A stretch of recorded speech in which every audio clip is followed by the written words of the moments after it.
What's going on, folks? I am Goat, and welcome back to the breakdown. So, week 18 was awesome, right? Week 18 was awesome.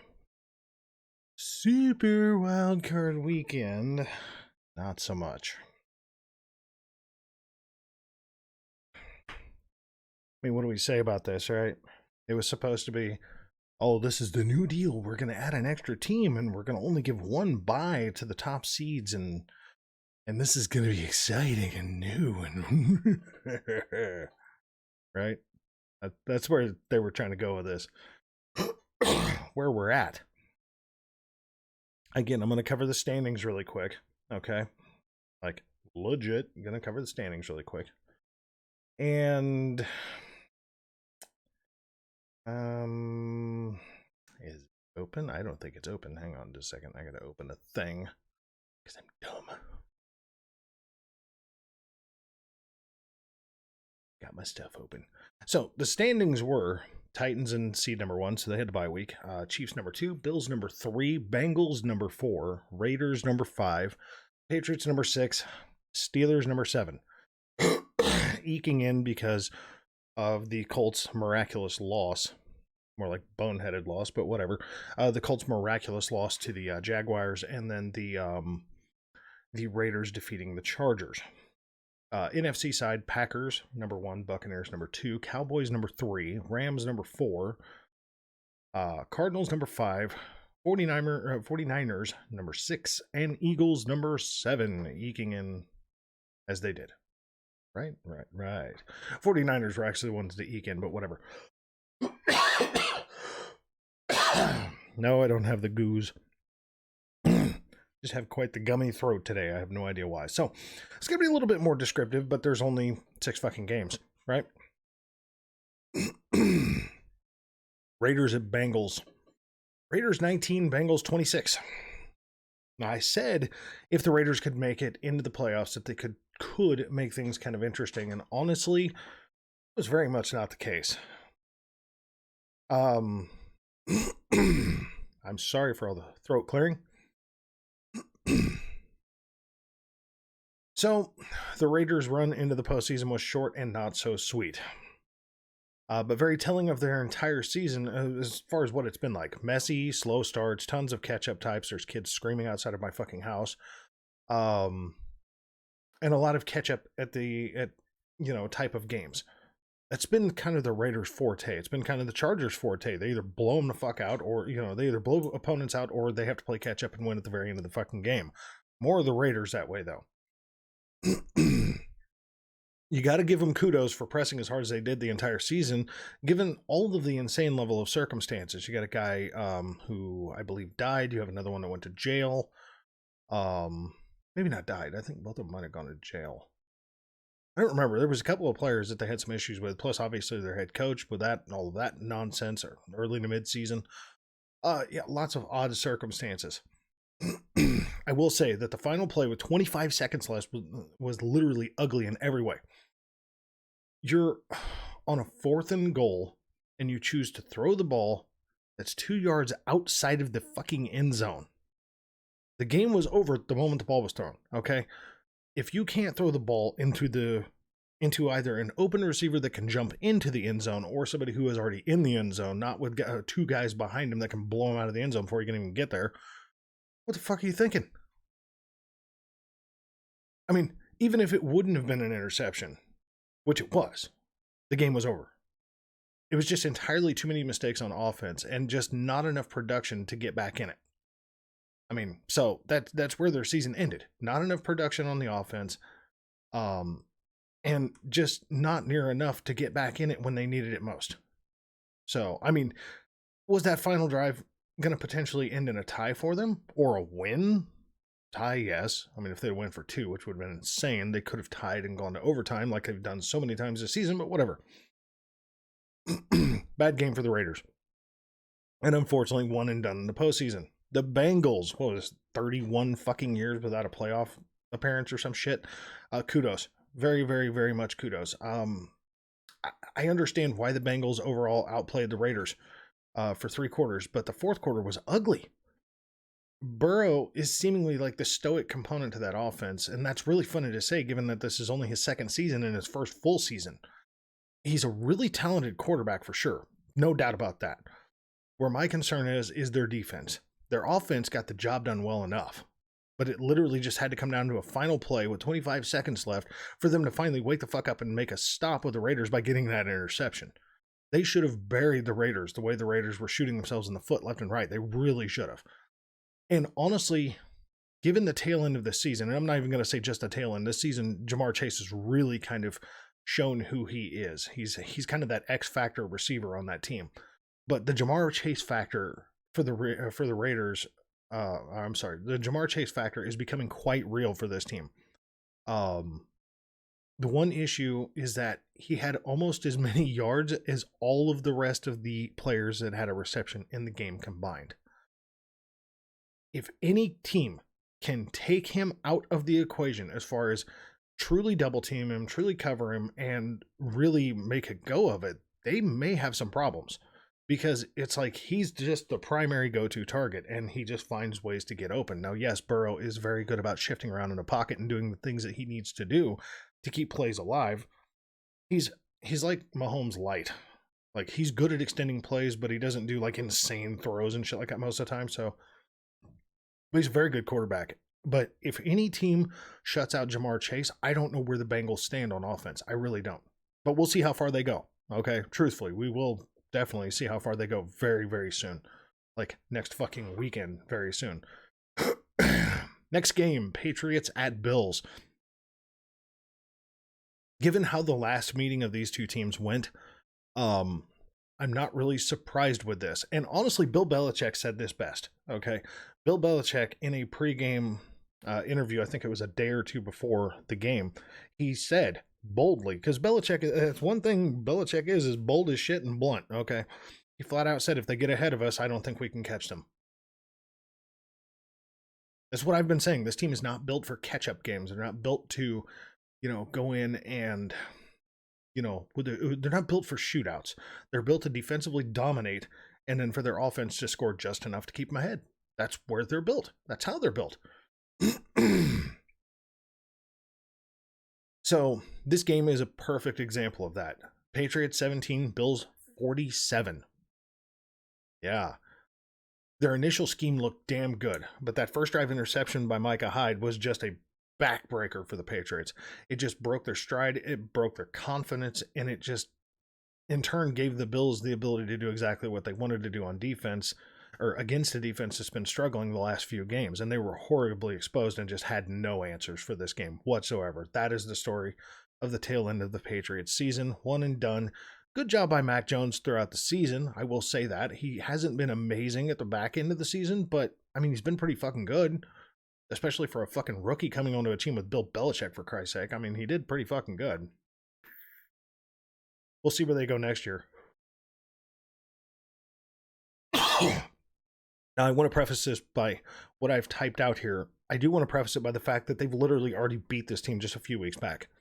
Okay, yes, they had that weird fucking game with gale force winds in their own stadium and just odd weather.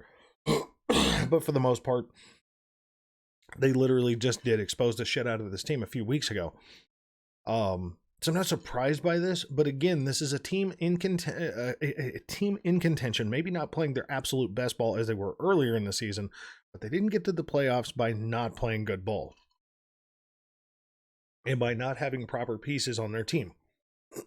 They just didn't follow through.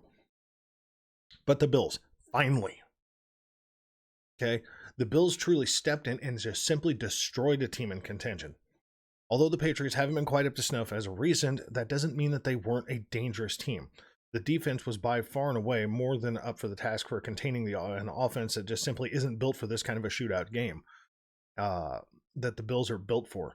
And I'm honestly glad to see that this damn stacked roster is finally trying to, show who they are and what they can do. Overall, yes, the Bills have beaten mostly bad teams this season. That is a truth. That is a very, very unfortunate truth. The Bills have beat, just like everybody else in their division, the Bills have beat mostly bad teams this season. But they did beat the Patriots now twice. Yes, they did beat the Chiefs, but the Chiefs were also playing very, very poorly. during that early stretch of the season. I mean, they ended up the first 7 games 3-4 for Christ's sake. I mean, it was very, very uncharacteristic level of Chiefs. The offense was just completely out of whack. The defense was playing horribly. So I mean, they beat the Chiefs on a low.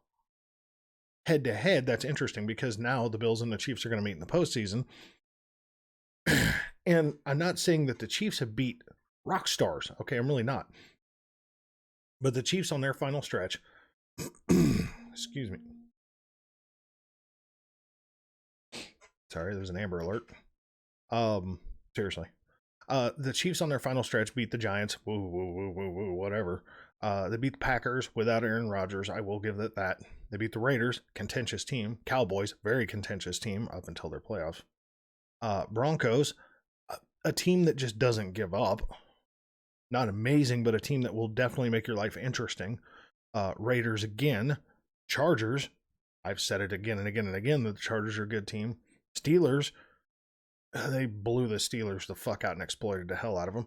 And the Broncos again. I mean, even though the Broncos ended up not in the postseason and the Chargers ended up not in the postseason, they put up a fight with quite a few fucking teams.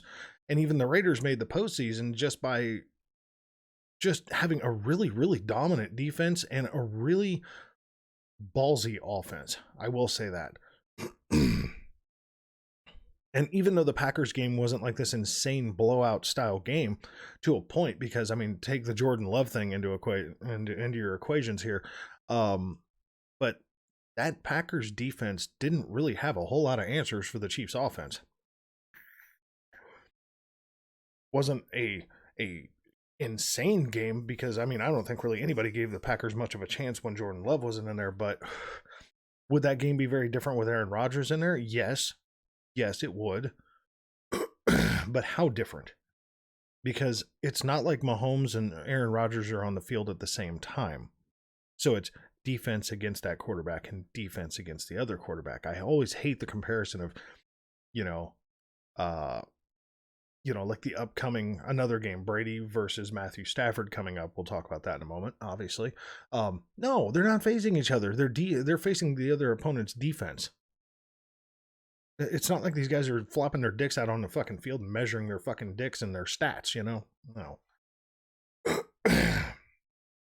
If they were both going against the same defense, then it would be a dick measuring contest, but they're both going against their opponent's defense. So I've never understood that. I think it's stupid. But so back to what I was saying though, the only loss in the last 9 games for the Chiefs has been the Bengals, and the Bengals exploited the whole Ja'Marr Chase factor heavily, and I just don't think the Chiefs schemed well enough for it. And with Burrow's ability to shift in the pocket, that's where they got him. But as far as the Bills go, the Bills have a lot of weapons, plus they have Josh Allen that just loves to just fucking bolt and run, and he's a big dude that's hard to take down. So I really want to see what the scheming is going to be like for the Chiefs and the Bills. This is going to be a very interesting game. It's either going to be the Chiefs are going to struggle and the Bills are going to blow them the fuck out, which is possible. Or it's going to be another close fucking game. I don't know. But this is what the Bills have been pining to do, was come back from that AFC Championship last year and beat the team that they added components to specifically, just like the Browns. They wanted to go back and specifically add a few components to help shore up their team a little to beat the Chiefs. And I think they've got a possibility of doing it, but we'll find out. Next game, shorter description on this one. Eagles at Buccaneers. Eagles 15, Buccaneers 31. Eagles, as much as I had minimal hopes that this team would stand a chance in this game, let's be honest, they really didn't show up at all. It was just piss poor play from the team. They lost, and that's it for the end of their season. It's a bad deal because there are good players on that team, but I just think Jalen Hurts has a long way to go. He really does. I don't know if he's the answer at QB for that team. I just don't. I mean, is he a cool Wildcat RPO option for the team? Yes, but I think he's very much like Kyler Murray. Once you get his fucking head, it's very hard to get him out of his own head. Buccaneers. I can say this. I'm not surprised with the outcome at all. If you can't keep consistent pressure on Tom Brady, he's going to make your defense look worse than what it actually is. Granted, the Eagles' defense isn't exactly the best by any stretch, but they look like a high school varsity squad out there against the Bucs for the most part. Now, the Bucks' next game against the Rams should be far more interesting if the Rams come prepared on defense. Talk about that for the Rams description. Next game, Cowboys at 49ers. Ugly clusterfuck of calls, first of all. So was the Raiders Bengals game, honestly. Those two games specifically, a fuck ton of bad calls. The Raiders, I keep saying that. The Raiders Bengals game was so badly called that the NFL has actually excluded that particular group of refs from reffing any other postseason games for the rest of this year because they did so bad.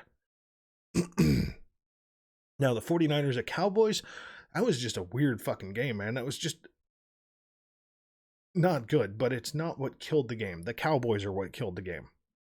So the 49ers, I've been saying it for the last few weeks, that if they could make it into the postseason, they could make it very interesting for their opponent, and they certainly did that. They were gashing the Cowboys' offense, and exploiting their weaknesses. And I'm sorry, the gashing the Cowboys' defense and exploiting their weaknesses. And I think they got a little too conservative at the end of the game, which is what led back to that whole, giving the Cowboys an opportunity to get back into the game. But, I mean, they came out with a win and moving forward to Green Bay. Yeah. Given their last postseason outing against the Packers, this could be interesting, but seeing that there's differences on both teams, I see this being beyond interesting. The 49ers versus Packers is an enticing watch. It really is, because it's either going to be really one-sided or it's going to be contentious as fuck, but either way, it's going to be very cool. I don't know if I said the score, but 49ers 23, Cowboys 17. Cowboys, well, season's one and done. I mean, what do you want? I'm honestly not surprised. Since Dak came back from his injury earlier in the season, they just haven't been the same. They just haven't. Sure, they dominated the NFC East, but honestly, at this point, almost who doesn't? I mean, there's a few teams that don't, but there's a few teams that had struggles with them. But for the most part, the NFC East is kind of like the punching bag of the NFL this season and last season and the year before. They just haven't been nearly as dominant in their more recent games. Exclude Week 18 because that was going against a bunch of backups for the Eagles. Excuse me. Piss poor play throughout most of the game. And stupid ass decisions at the end of the game. You don't run the fucking ball with 14 seconds left and not keep that ball in your hand until you put it in a ref's hand, instead of trying to set it on the ground like, 4 years ago, when, now the refs have to set the ball.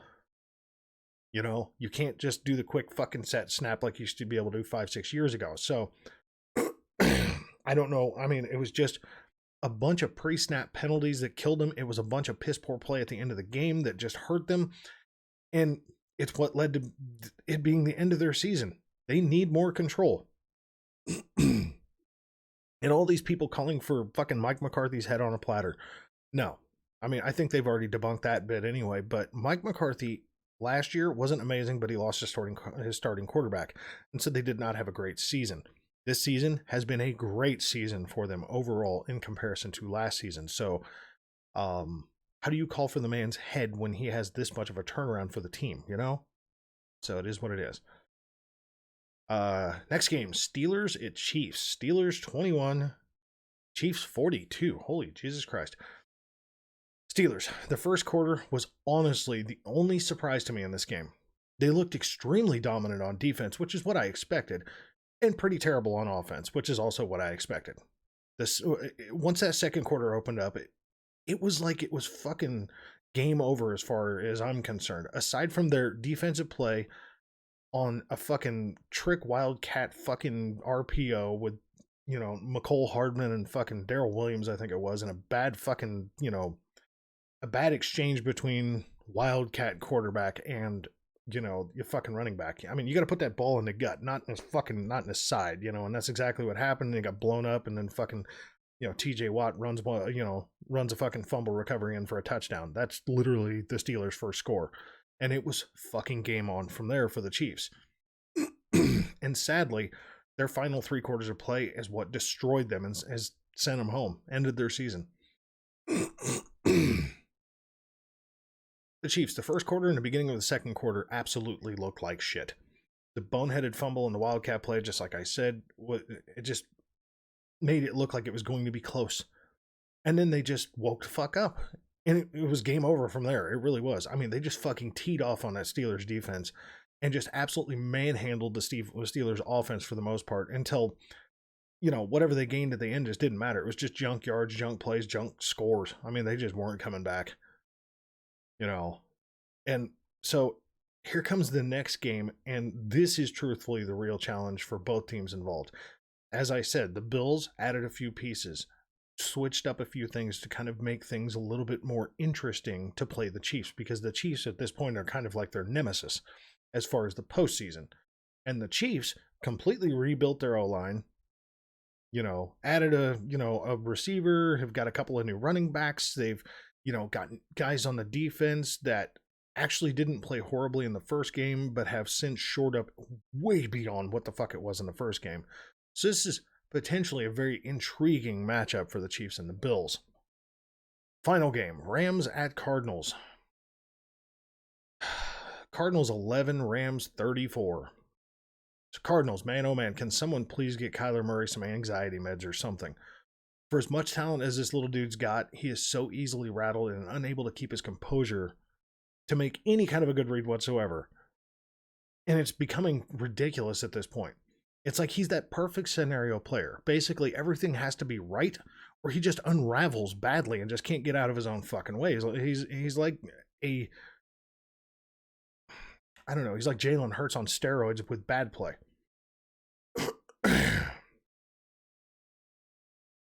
The other problem is their defense was also a big issue in many ways. They just were getting gashed by runs and giving up way too many passing plays that they could actually keep control of.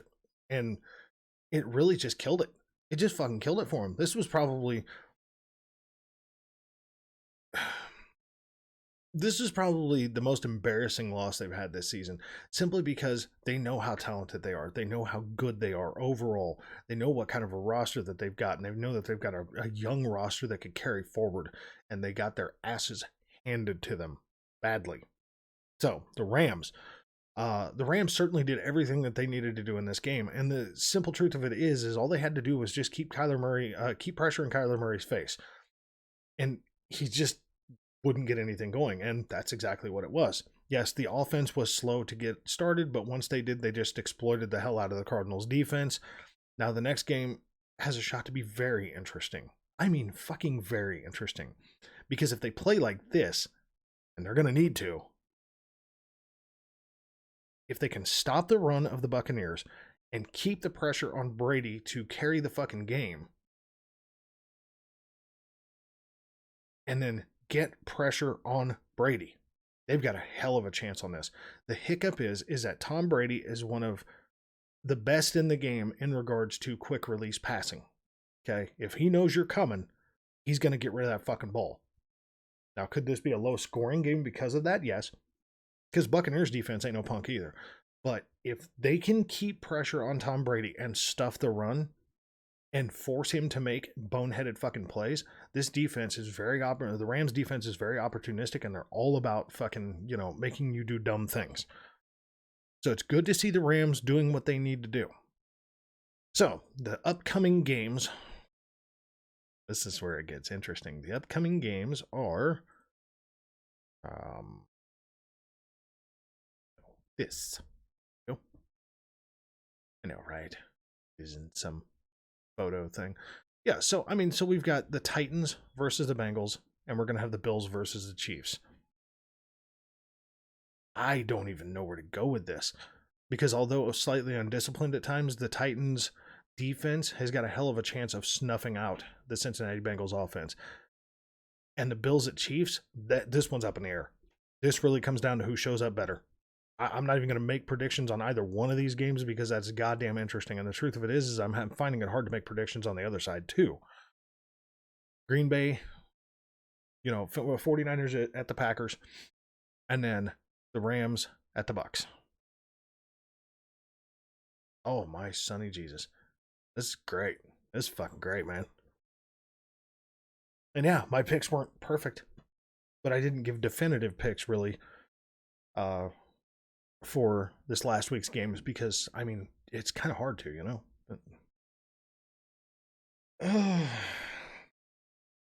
Divisional round, man. Divisional round looks very interesting.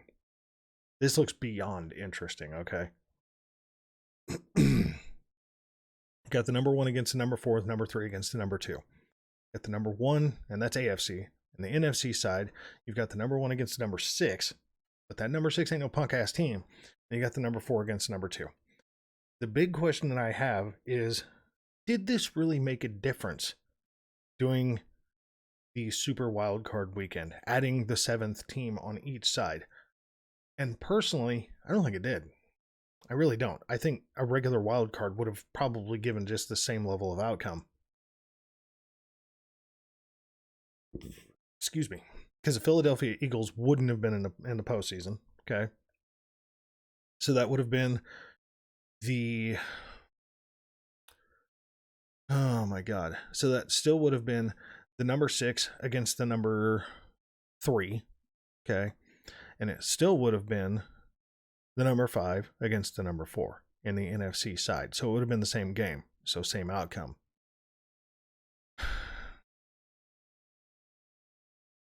The Steelers wouldn't have been in, but the Chiefs would have had a bye. So it wouldn't have mattered. So the outcome would have been the same. Bengals, Bills winning. Did this really have a dramatic difference? No, I don't think it did. I don't think it did whatsoever. I think adding an extra week of play on the top 2 seeds or on the number 2 seed from both sides is really stupid. Just my opinion. So there's no discernible difference as to why in the hell they did this. Week 18 was awesome. Don't get me wrong. Week 18 was fucking awesome. If week 18 pans out to be that way every fucking season, oh my God, bring it the fuck on. But I mean, look at how piss poor the Eagles played and look at how piss poor the Steelers played. Did they have a chance? Truthfully, did they really have a chance? No, not this year. Maybe it'll pan out better in the next few years. But as of right now, having a 7th seed on both sides is just dumb. So that has been the Super Wild Card Weekend breakdown. So divisional round is coming up next week. Titans at Bengals at Titans and Bills at Chiefs. And then 49ers at Packers and Rams at Buccaneers. My fucking God. This is going to be good. So the 1 seeds play their games on Saturday, and the 2 seeds play their games on Sunday. This is going to be great, dude. This is going to be fucking awesome. So, folks, I will catch you then. Have a good one.